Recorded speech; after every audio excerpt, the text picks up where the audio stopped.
כבוד גדול הוא לי לעמוד על במה זו ולהכריז על חנוכת כנס יוביד 2012, אירוע שנתי המוקדש כולו לתחום המערכות הבלתי מאוישות. במהלך השנים האחרונות תופסים הכלים הבלתי מאוישים חלק מרכזי בלחימה המודרנית. עד לפני שנים מעטות השימוש במערכות אלה, בפרט בכלי טייס בלתי מאוישים, בכטב"ם, היה שמור למדינות וצבאות בודדים בעולם. כיום, אלפי מערכות בלתי מאוישות באוויר, בים וביבשה מופעלות באופן שוטף בכל רחבי העולם. צה"ל והתעשיות הביטחוניות בישראל השכילו ללמוד את הפוטנציאל הטמון במערכות אלה ולהפוך למובילי השוק העולמי, הן בהיבט המשימתי והן בהיבט הטכנולוגי של התחום. יש בעיה מאוד קשה לזהות את האויב בתוך השטח הזה. כי האויב מוטמע בתוך אוכלוסייה אזרחית בחלק גדול מהמקרים, נעלם, מסתתר, זמני החשיפה שלו מאוד מאוד קצרים, תמיד הוא מפתיע אותך מהיכן שהוא מופיע ועם מוד הפעולה שהוא פועל נגדך, וצריך יכולות מאוד מיוחדות על מנת לזהות את האויב בתוך שדה הקרב הזה. אז לפעמים האויב דרך אגב יכול להיות הילד הזה שעומד מול הטנק כי הוא השיג את התמונה שמנצחת את האירוע.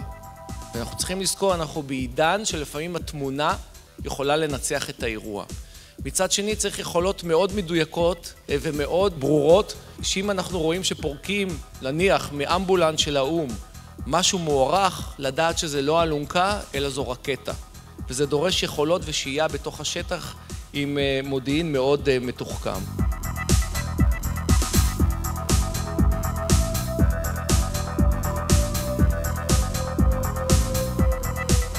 בגדול העולם של התמרון הוא פחות או יותר נמצאים במצב שבו חלק מהבעיות פתרנו בבט"ש.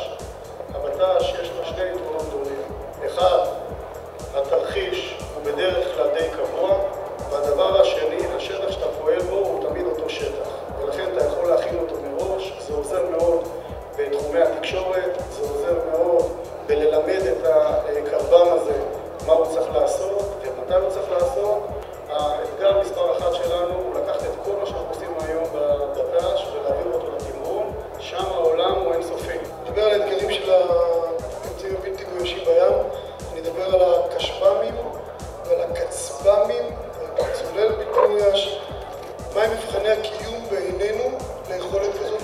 אני אנסה להסביר על הכשב"ם האולטימטיבי, אם בכלל יש כזה, או לפחות איך הרעיון או הנכון להסתכל עליו, ונדבר על טכנולוגיה, כי בלי טכנולוגיה אנחנו נשאר רק עם הצגות.